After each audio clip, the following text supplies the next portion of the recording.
Hello everybody, I'm back again today, this time reacting to the Autistic Critic Reviews The Christmas Carol 2009.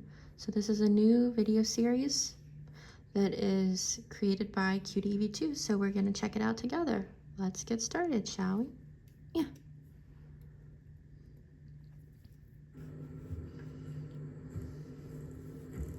That's QDEV2. He's a movie critic. Well, it's July. You know what that means. Actually. Christmas in July! Yay! A little thing that I actually have no idea where the heck that even actually started. But it doesn't matter where it's marketing, it actually started. It's Christmas in July. Woo. What a special moment. A moment that basically people could watch Christmas movies in the summer. Yay! Yep. My brother loves to watch them in the summer, all year round. Since it's Christmas in July, I thought it'd be actually cool to literally review a Christmas classic. What's that? The Christmas Carol. A classic that many people actually think, but I actually don't think, but I could understand why it's considered a classic. And that movie, of course, is the 2009 adaptation of the I never Christmas watched Carol. this one. What can I say about the Christmas Carol? It's literally one of my favorite stories ever. Like, one of my favorite stories and one of my favorite adaptations of all time. You're going to be asking? Well, simple, the George C. Scott version. Yeah, seriously, my mom has that on DVD. DVD. It's literally one of my big favorite one of the best basically adaptations ever, and the one I watched the most, and the one I watched basically every year with my dad. Even my dad loves that one. Like, it's amazing, it's awesome, it's chilling, because you know, creepy and all scary, that. It's yeah. You would like the scary ones. Yeah, you would. It is flat out amazing, and I love it.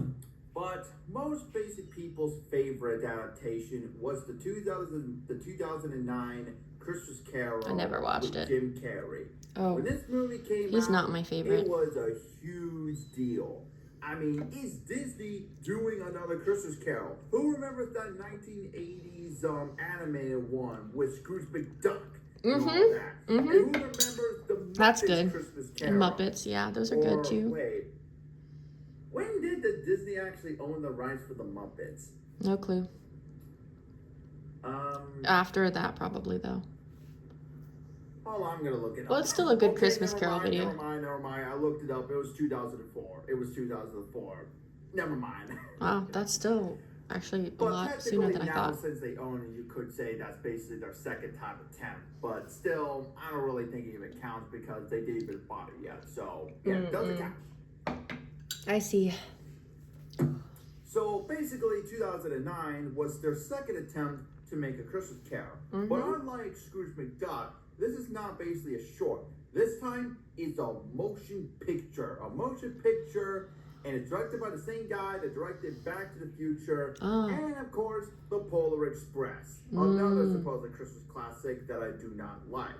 Yeah. To be honest, you could actually tell that it's directed by the guy that did, you know, The Polar Express, because simply, the animation. I do not like this one.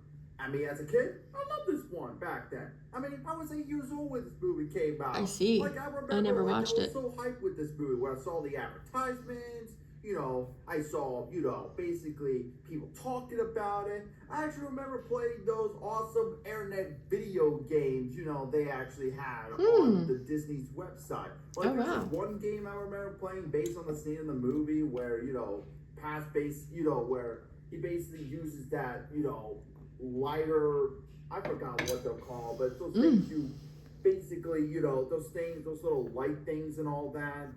And when he basically covered it, he starts flying up in the sky and all that. Like, yeah, it was a really fun internet game. It was a very fun internet game. It was awesome. And the website's amazing as well. That sadly doesn't exist anymore. Yeah, and I'm pretty sure the games don't even exist Wings anymore Club as well. So fun online games. Sucks. Yeah. So yeah, I used to love that. But now as an adult, not anymore. Nope. Yeah. I actually don't think the 2009 adaptation is literally, like, basically not one of the best adaptations ever. Now, why exactly? Well, I will give you problem number one. And that's simply Jim Carrey as Ebenezer Scrooge. Yeah, I wouldn't think that's good. Now, there's a lot of basically like debate which is the best Scrooge ever. Because there's a lot I like of Scrooged debates, with Bill Murray. But dude, what? It's okay. That's pretty fun. It's just like Dracula. Which is the best Dracula? Which is the best, Frankenstein monster? Which is the best, I don't know, James Bond? Or, which Batman, is the best, yeah, Superman. Jack Ryan? Well, actually, I'm pretty sure many people's debates will always go to Harrison Ford, which I agree. But, yeah, it's debatable. It's debatable. It's okay that it's actually debatable, which is, the best Scrooge and all that. But, in my opinion, I think that the 2009 Scrooge, aka Jim Carrey's performance, is, I would say, the bottom of that list. Alrighty. Yeah. Basically, what I'm saying is the 2009 Scrooge, Jim Carrey. Well, I'm glad I never watched it. I do not think that he was the right choice to play the character. I know, it sucks. No, I agree. But it's true. I don't usually like his roles. Good Ebenezer Scrooge, okay? Or his portrayal of roles. I know he's been many serious roles actually. If you remember, there was The Man on the Moon. No. There was once those serious moments and Liar Liar and all that. But I just think his performance I trust as your Ebenezer Scrooge judgment. is just not really the best. He scared me as the Grinch. I didn't like that movie. It's just his characteristics and not just that his, voice and all that. Humbug! Don't be cross, Uncle. What else can I do when I live in such a world of fools as this? Christmas. What's Christmas like to you but a time for paying bills without money? Wow, I didn't know he did voice acting. A year older and not a penny richer. Honestly. Every idiot who goes about with Merry Christmas on his lips should be boiled in his own pudding. Buried with a stake of holly through his heart. And the second thing about it actually is this movie has other cast members that would have actually played Ebenezer Scrooge. The two, an example, is Gary Oldman and Bob Hopkins. Whenever those two actors, one of those two actors should have basically been Ebenezer Scrooge. But of course, they picked Jim Carrey. Why? I see. Because he's a big name in Hollywood. Yeah, he's a big name in Hollywood with so many movies and, basically, money and all that. So, of course, they picked him. Yes. Yeah, he's just not a very good Scrooge in my opinion. He's just not very great. I thought his voice was okay, but yeah. But that doesn't mean that this movie is, not fully fake bad. accent and everything. Because this movie does actually have some positivity with it. I mean, of course, like I said, the other performers actually did a really good job. I mean, Gary Oldman as, Bob Cratchit, he actually did a really good job. Wow. You don't be good to see our pretty faces. We'll see it often. I promised him I would walk there every Sunday. Yeah, the animation's weird. Sorry. Please don't be great. I'm alright, I'm quite at peace. And not only that, I also love Bob Hopkins as Fezziwig. Like, he was really fun in that movie. Like, he was really, really fun in that movie. Whoa, he's doing jumps and stuff. It's Christmas Eve! Ebenezer has been cleared away, everyone. Lots of space. Lots and lots of space. So yeah, there actually are basically some positivities, besides, that. But also, there are also some positivities with some really clever moments. Like, for example, how the Ghost of Christmas Present actually travel, at least the beginning of the segment, because later they actually travel like normally, like all the other adaptations. But at the beginning of it, they actually travel by basically. Oh yeah, my dad likes Spirited. He likes that movie. I was trying to think what it was called with Ryan Reynolds and Will Ferrell. He likes that one, like, Spirited. like a little flying device thing. But I yeah, thought it's that's the pretty name. cool. It's actually really cool. And I remember as a kid, I saw that part over and over and over again because I just thought it was so cool. I was like, whoa, that is so cool. Spirit, these poor people have no means to cook their food, and yet you seek to close the only places in which they can warm their meager meals every seventh day.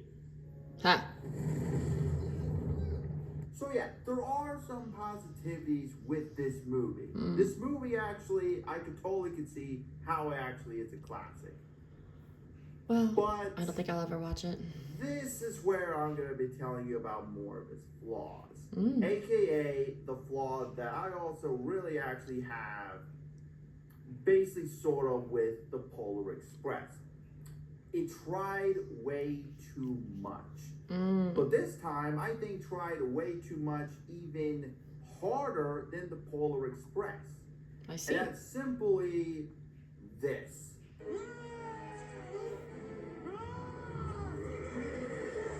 Oh. Oh.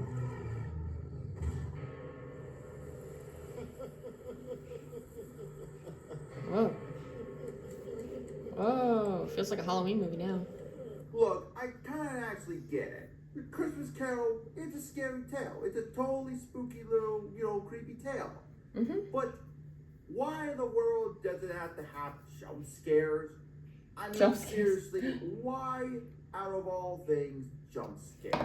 And not just that, cheap jump scares. Like, for example, this one that I remember, it always gets me every single time I watched it when I was a kid.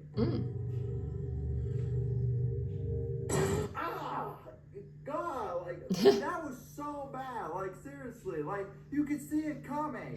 But, oh my God, like, it was such a cheap jump scare. And I don't understand why in the world that I kept getting scared every single time when I watched it as a kid. Like, what the actual heck? All the other adaptations I actually definitely remember seeing, especially my favorite version, the 1984 with George C. Scott, actually has many actually creepy moments, and as I said, some really unsettling, kind of moments. Ooh. But I will definitely give one credit actually with this actually. The Christmas Carol from 2009 actually has one basically, unsettling thing about it.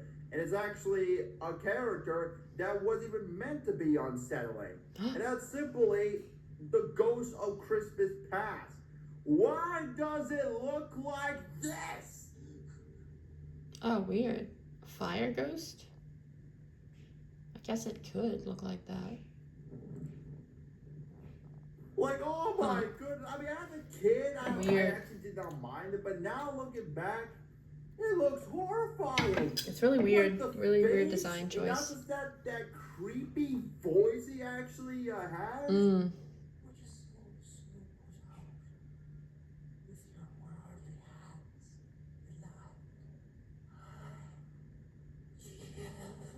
Ooh, weird. Like, what the actual heck were they thinking? Yeah, that's a little weird. And what's even worse, that's Jim Carrey playing the character. He did? Present and future, It too. basically looks like, as Christmas Past, looks freaky as heck. I mean, present looked fine, but past? Keep that thing away with me. I mean, seriously, could you just imagine basically literally seeing, that character selling basically like candy to kids? Hi. Oh no. I am the Ghost of Christmas Past. You want a candy? You want a candy bar? No, I don't. All the other past is basically looking like the same and all that, and not to have the same spirit. But this just gives that weird, unsettling vibe, and it just creeps me out every single time I see that thing. Also, why in the world they actually made this movie intense? Like, why in the world they literally thought that was actually a good idea? Like, just imagine the director, it's like, this actually looks like a very good story, but do you know what this needs? Some intense action. Oh no. Let's do it, man. No. Let's get some intense action for the kids.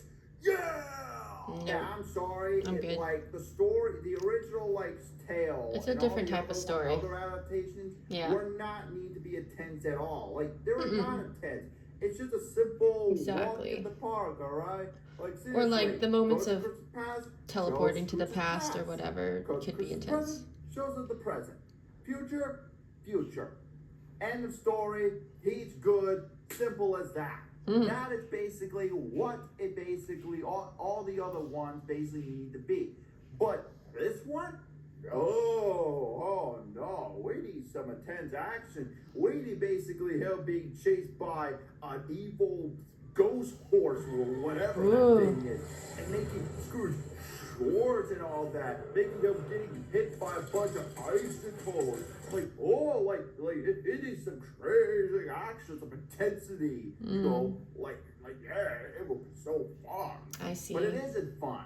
Because to be honest, this actually doesn't feel like the story. I'm like watching one of those like rides, like those rides, an like attraction. the Universal, like the Transformer ride, and that crappy Fast and Furious ride, or that King Kong ride, and all that. That's basically what this literally feels like. Literally feels just like that exactly. Like, why? It doesn't need to be like this. What it needed to be is just a simple walk in the park thing, like all the other adaptations. I guess they just But wanted no, to stand out. They literally In a bad way, flat though, out is what basically happened. made it like this, and it just does not work at all. Like at all. Yeah, I see Now, that. If you guys love the Jim Carrey Christmas Carol, I don't. That's fine. Never watched right? it. I totally get it. Why? Your It's points are actually valid. a classic. I mean, one I will say is way better. It's a little better actually than the Polar Express. And and it actually, I mean, it has Jim Carrey, and it's something that no other adaptation I could think of on the top of my head has ever did before in the Christmas Carol. So yeah, I could totally see what they were going for. But to me, I just don't. No, it's okay that you don't like it. Really like this one. I will never It's watch just it. not really my cup of tea that I literally, Me either. watch every single year. All right. So I just. I wonder what you'll talk about next. I just do not like the Christmas Carol from 2009, and I just think it's just a movie that I'm just not a really huge fan of, and I don't really think it's considered as the best adaptation of the Christmas Carol. No. It's not the best. To me, I always will pick the 1984 with George C. Scott as the best one, in my opinion. All right. Cool. But I actually This was do informative. actually wonder what you guys actually think of the Christmas Carol. Do you guys like it? Do you guys hate it? Post that in the comments. Yeah, I below. wonder what people think, Anyway, but I never guys, saw it. Till next time. This is Colton See you Munson, again. signing out. Well, that was neat. I learned a lot about a movie I've never seen or heard of. Thanks for watching. All right. That's it for today. I'm going to be gone next weekend, so you'll see me again in 2 weeks. Until then, bye-bye.